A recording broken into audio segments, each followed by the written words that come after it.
8 avril 2026, peuple d'Afrique, recevez nos salutations. Très rapidement. Cessez le fait entre l'Iran et les États-Unis négocié par le Pakistan. À l'heure du bilan, pour le moment, l'Iran mène la danse. C'est l'Iran qui est en train de gagner. Pourquoi nous le disons? Parce qu'une guerre se gagne en termes d'objectifs fixés.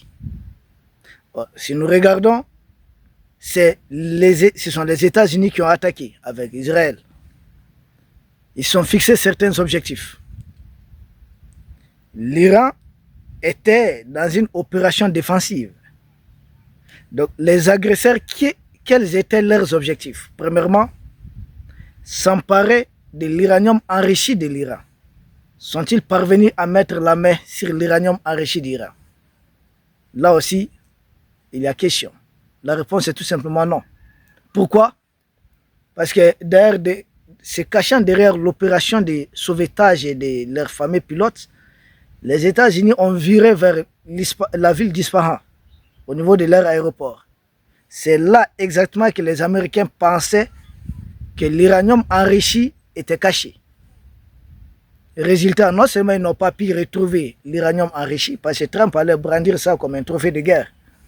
Ils n'ont pas pu trouver l'uranium enrichi, mais ils ont encore perdu près de 5 vecteurs aériens, y compris des avions qui coûtent extrêmement cher. C'était une défaite cuisante à ce niveau. Et la centrale nucléaire de Bushehr, selon Press TV French, continue de produire à peu près 1000 MW d'électricité. Donc là encore, c'est opérationnel, malgré toutes les frappes contre cette centrale nucléaire. Et là aussi, ça ne tient pas. Concernant la question du nucléaire, les installations nucléaires de l'Iran qui sont enfouies profondément, qui sont dans les souterrains, à plusieurs centaines de mètres souvent, sont restées intactes. Et là encore, c'est un échec cuisant de cette opération d'agression portée par Trump lui-même.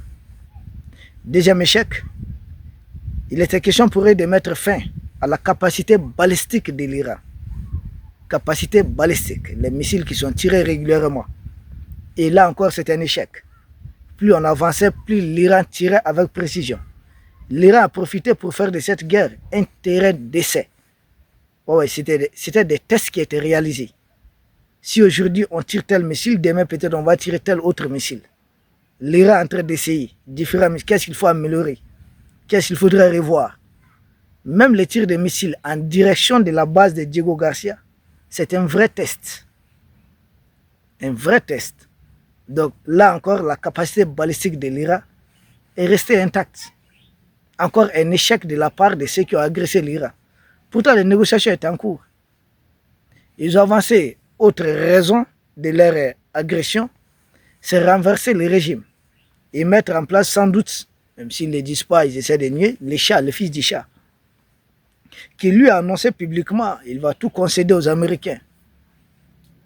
Mais c'était un échec. Parce que l'Iran a prouvé au monde entier que le régime ne tient pas qu'avec quelques personnes. Le guide, donnant l'exemple, il est parti, et puis on a eu les radicaux qui sont arrivés, qui refusaient toute négociation. Plus de 3 fois, les demandes de discussion de Trump ont été rejetées. Et suivant même le Conseil de sécurité de l'Iran, qu'est-ce qu'ils disent? Le Conseil de sécurité, dans son communiqué, qui est l'instance suprême, qui regroupe des militaires, des politiciens, d'éminents intellectuels iraniens, pour définir de la stratégie de défense et de sécurité du pays, dans leur conseil et dans leur communiqué, ils le disent clairement que c'était un échec cuisant de la part de leurs adversaires, de la part de leurs ennemis, et que la stratégie mise en place a triomphé. Donc, ils n'ont pas pu décapiter le régime. Bien au contraire. L'Iran les États-Unis sont entrés en discussion avec les mêmes régimes en place. L'Iran a montré à la face du monde que ce n'est pas en assassinant 1, 2, 3, 4, 5 personnes qu'on renverse tout un régime et que tout un peuple va se rendre à l'ennemi. Le guide, paix à son âme, il avait dit que non, l'Iran ne va pas se rendre à l'ennemi. Ils avaient pris peut-être ça à la légère. Et avec l'État, ils ont compris. Moi, je pense que les régimes aussi puissants comme le régime iranien, c'est de l'intérieur peut-être qu'on peut faire du mal, ça peut s'effondrer de l'intérieur. Mais pas un ennemi extérieur. L'attaque d'un ennemi extérieur oblige à une solidarité au niveau national, oblige à fédérer tout le monde. Et c'est ce qu'ils n'ont pas pris en compte. Ils sont très limités, les impérialistes, à leur calcul. Ce n'est pas des opérations extérieures, venir de l'extérieur contre un pays, et surtout venir bombarder un pont. Mais là, même ceux qui étaient sceptiques, ceux qui ne voulaient pas du pouvoir en place, vont finalement donner raison. Mais écoutez, les Américains, comment ils seront vus? Des gens qui viennent bombarder des infrastructures civiles et s'en glorifient. Attention, parce que même les chats avaient dit qu'il ne faudrait pas toucher aux infrastructures civiles, que le combat c'est contre le régime et non contre. Parce qu'il y a de ces infrastructures civiles qui n'ont même pas été construites par le régime en place. Ça date depuis l'époque du Shah, voire de Mossadegh. Mais comment venir bombarder tout ça? Donc ça donnait raison aux Iraniens. Et un autre objectif, qui est lié aussi au renversement du régime, c'était qu'il y aurait des manifestants dans la rue pour renverser. Mais à lieu et place, on assiste à des manifestations à Tel Aviv, dans d'autres villes en Israël, des manifestations aux États-Unis. Et d'ailleurs, Donald Trump lui-même, qui dorénavant est même très menacé. Nous l'avions dit au départ. Parce que nous avons vu beaucoup de démocrates qui avancent des arguments clés. Selon eux, il faudrait destituer Donald Trump. Nous disons non, ne faites pas comme ça. Un Trump affaibli pourra peut-être faire les affaires de certains peuples du monde. Mais pourquoi vous voulez vous débarrasser de Trump comme ça? Parce qu'ils avancent des arguments.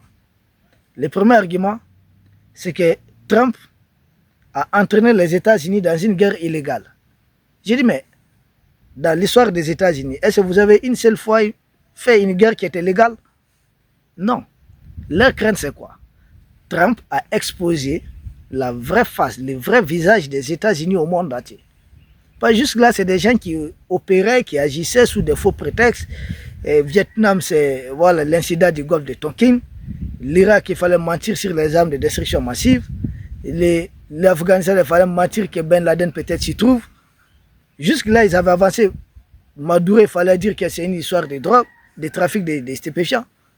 Jusque-là, il fallait maquiller. Mais Trump, lui, il le dit clairement à plus B. Et je m'en fous, il s'en fout du droit international.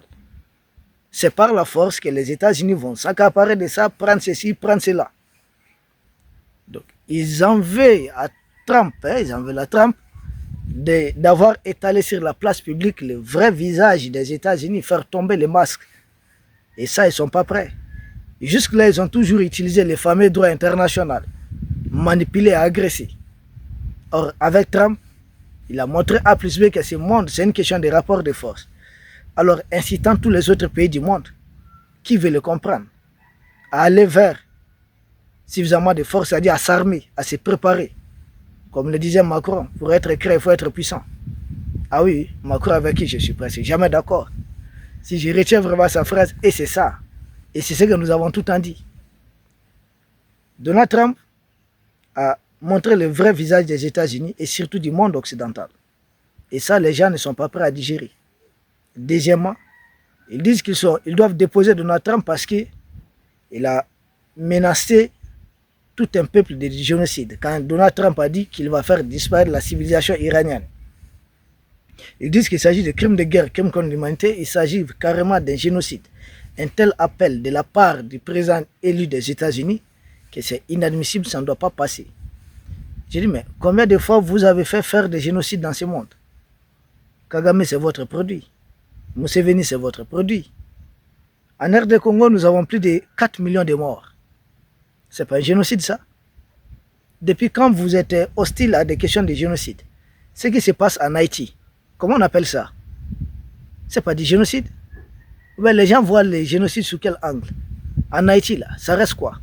Ce qui est en train d'être fait contre les peuples de l'AS, les peuples d'Afrique, c'est quoi? C'est pas du génocide? C'est parce que nous sommes africains, nous sommes ce qu'ils appellent les subsahariens. Ils ne le font presque nulle part. Les Soudan, les pays de l'Est sont aujourd'hui en grande partie endeuillés à cause de ça. Donc il y a des gens qui sont spécifiquement ciblés. On est dans le cadre du génocide.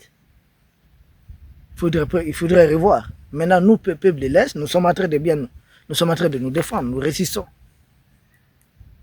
Donc là encore, c'est un autre échec. Autre échec, et qui montre surtout la victoire de l'Iran. c'est qu'en partant en guerre, c'était une opération bien préparée entre Netanyahou et Donald Trump. Mais en sortant de cette guerre, nous constatons que Netanyahou continue de violer les cessez-le-feu du côté du Liban. Est-ce ça va entraîner, nous savons d'après les informations dont nous disposons, ça faisait un moment que Donald Trump voulait sortir de cette guerre. Mais à chaque fois qu'il veut sortir, l'Israël bombarde quelque chose de stratégique et l'Iran, ça répare encore dans tous les sens. Ça arrive à un moment où il quitte de façon unilatérale. Les médias israéliens, même leur radiodiffusion publique, disent leur surprise de ce qui vient de se passer. Et Netanyahou ne se voit pas dans le cadre de cet accord de cessez-le-feu. Et simple preuve, c'est triste. Aujourd'hui encore, plus de 300 Libanais ont perdu leur vie. Ont perdu la vie dans les bombardements atroces du régime de Netanyahou. Les crimes continuent. Et là encore, c'est un échec. Si Trump et Netanyahou ne parlent pas d'une même voix à la sortie de cette guerre, pourtant ils ont eu à commencer cette guerre ensemble. Autre signe qui montre la victoire, la grande victoire de l'Iran pour le moment, hein, parce que ça peut reprendre à tout moment. Et ici, c'est Dieu peut nous en dire davantage. Mais à cette date du 8 avril 2026, c'est l'Iran qui a le dessus. Quand on entamait la guerre, le détroit d'Ormuz était libre de tout passage. Il n'y avait aucun blocage. Et finalement, à la fin de cette guerre, toutes les négociations, c'est autour du déblocage du détroit d'Ormuz. J'ai dit, mais au départ, tout le monde circulait librement. Et maintenant, il est question de, dorénavant, tout le monde peut circuler, mais avec une autorisation iranienne. J'ai dit, ça a changé. Trump a permis à l'Iran d'avoir de l'influence dans cette partie du monde. Davantage d'influence. Au départ, le détroit d'Ormuz, tout le monde passait tranquillement. Et dorénavant, il est même question de payer. Et là, c'est une défaite monstrueuse de la part de Trump. Parce que l'Iran va se faire du pognon. L'Iran parle de 2 millions de dollars. La part de chaque navire. C'est plus d'1 milliard de francs CFA. Peuple d'Afrique, victoire de l'Iran. Vous savez que durant cette guerre, l'Iran a gagné beaucoup d'argent avec le pétrole.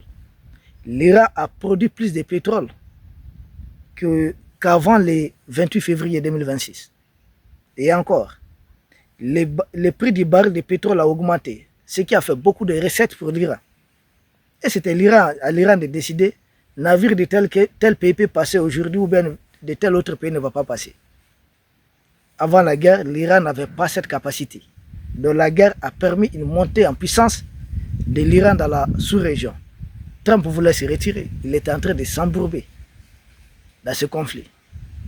J'ai appris même qu'il aurait été hospitalisé une fois. Vrai ou faux, je ne sais pas. Je ne pourrais pas confirmer. C'est une information que nous avons reçue quand même. Bon, l'Iran, et puis exige le paiement du pétrole par le yuan chinois. Ça, c'est un objectif de la guerre qui n'avait pas été dit. Parce que pour Donald Trump, il fallait casser le yuan chinois qui menace les dollars américains petit à petit. Ça n'a pas encore atteint un certain niveau, mais petit à petit. Et là encore, ils ont échoué. Et plus grave encore, cette guerre a permis non seulement à l'Iran de vendre beaucoup plus son pétrole, beaucoup cher son pétrole, mais de débloquer certains navires iraniens qui étaient jusque-là arraisonnés par les Américains et certains de leurs alliés. Et les Iraniens se sont fait beaucoup d'argent. Et par ricochet, la Russie aussi a vu la levée des sanctions sur son pétrole. Donc l'axe Moscou, Téhéran, Pékin, et puis Pyongyang a gagné en puissance dans cette guerre. Les États-Unis, pour moi, sont en train de sortir grands perdants de cette histoire. Il reste à voir quoi. Et d'ailleurs, durant la guerre, la Russie, vous savez, la Russie réclame en Ukraine les 2 régions de Donbass, Lugansk et puis Donetsk. Mais durant ce conflit, la Russie a pu mettre la main sur l'entièreté de la région de Lugansk. Donc ça reste seulement Donetsk. C'est autour de ces 2 régions que la Russie avait lancé son opération spéciale. Les autres là sont des bonus qui sont arrivés après. Zaporizhzhia, Kherson ou bien Kharkiv. Ça, c'est des bonus qui sont arrivés après. Mais c'était réellement, on appelle ça à présent la guerre du Donbass. Les 2 régions du Donbass qui sont devenues des républiques autonomes. Peuple d'Afrique, voici entre autres, il y a beaucoup de choses à dire. Mais pour nous, ce sont les points principaux. Et puis, sur les monarchies de Golfe, les États-Unis ont perdu beaucoup de leur influence. Voire même si, à ces rythmes, certaines bases, parce que certaines bases, les Américains mettront beaucoup de temps avant de les reconstituer. L'Afrique, nous vous remercions. Nous espérons vous retrouver demain pour un autre sujet au sommet de l'actualité. Voici en tout cas pour nous les principales leçons qu'il fallait tirer de ces conflits. Pour moi, qui n'est pas totalement fini encore. Non.